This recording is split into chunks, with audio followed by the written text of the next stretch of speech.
Assalamualaikum warahmatullahi wabarakatuh. Halo semuanya, perkenalkan nama saya Putri Ayu Ramadhani dengan NIM 2102050079. Sebelumnya saya berterima kasih kepada dosen pengampu Ibu Apoteker Ayu Rahmawati M.Fam. Di sini saya akan menjelaskan tentang sistem pencernaan.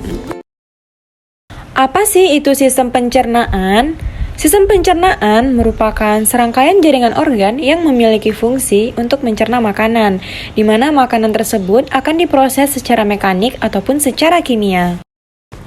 Secara mekanik, yaitu pencernaan yang terjadi di dalam lambung yang melibatkan gerakan fisik di dalam tubuh.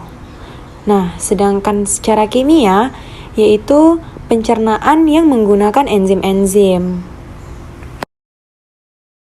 Di dalam alat pencernaan ada yang dinamakan saluran pencernaan dan kelenjar pencernaan. Jadi yang kita bahas pada video kali ini yaitu tentang saluran pencernaan, di mana saluran pencernaan yaitu saluran yang memproses makanan dengan pengunyahan, penelanan, dan pencampuran.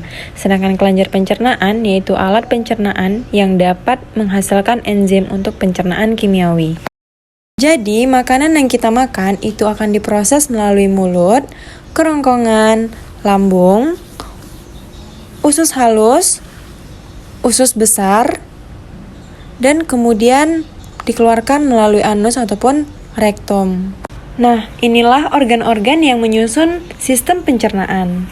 Yang pertama, ada rongga mulut. Di dalam mulut akan terjadi proses pencernaan makanan secara kimiawi dan mekanis. Di dalam rongga mulut juga terbagi atas 3 bagian, yaitu ada gigi, lidah, dan kelenjar ludah. Yang mana gigi merupakan alat pencernaan mekanis yang berfungsi memotong makanan menjadi potongan yang kecil. Sedangkan lidah, pada permukaannya terdapat lidah saraf-saraf reseptor perasa yang dapat merespon rasa di tempat yang berbeda.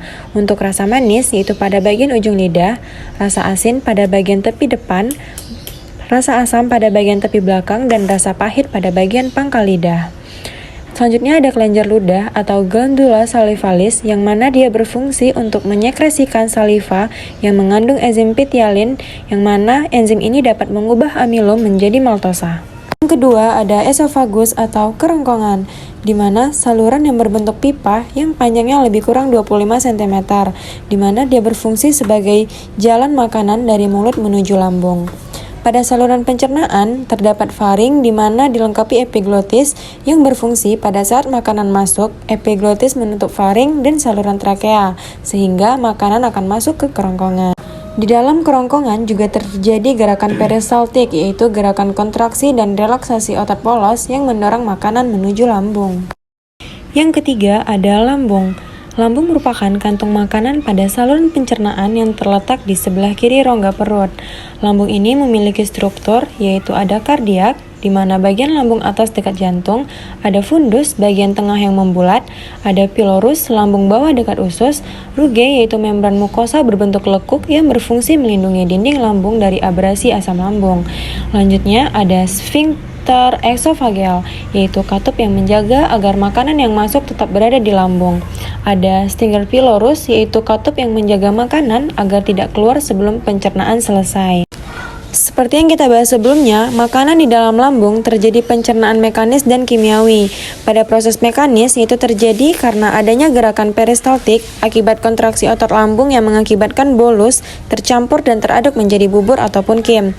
Sedangkan proses kimiawi, yaitu proses yang terjadi dengan bantuan getah lambung yang dihasilkan oleh kelenjar yang terletak di dinding lambung di bawah fundus.